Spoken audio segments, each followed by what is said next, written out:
Kami dari tim sepak takraw Kesemas Nilai ingin mengucapkan selamat maju jaya kepada tim sepak takraw Malaysia. Malaysia boleh! Malaysia boleh! Malaysia boleh! Malaysia boleh! Malaysia boleh! Malaysia boleh!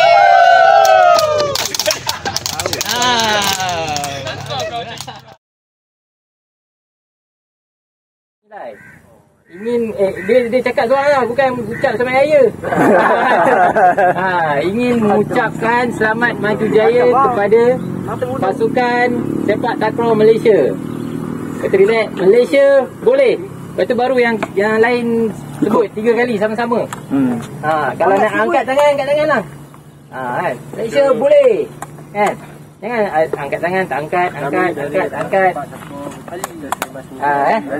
Dia angkat baik tadi. Ni aboy. Boy pula. Aboy. Aboy juga boy.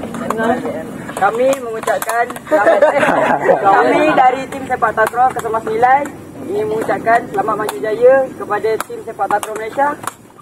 Selamat maju jaya. Malaysia boleh. Malaysia boleh. Baru ramai-ramai Malaysia boleh. Yang kedua Malaysia boleh kau cakap tu. Lepas tu yang ramai baru cakap Malaysia boleh. Oh, kau cikra. 3 kali Malaysia boleh. Maknanya kau kena lead. Malaysia boleh baru yang lain ikut. Malaysia boleh. Kali ketiga tu sama-sama dengan pemula tu. Malaysia boleh ni terus. Malaysia boleh. Okey. Okey. Bayar lepas. Faham. Boleh ah. Assalamualaikum. Boleh dia ni dah. Okey Ni boy. Tengok aku punya queue Okay, ready semua, ready. Tak ada cakap lah.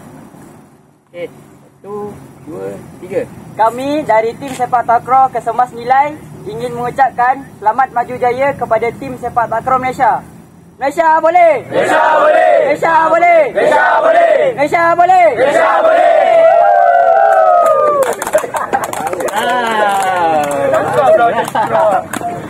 Cengam.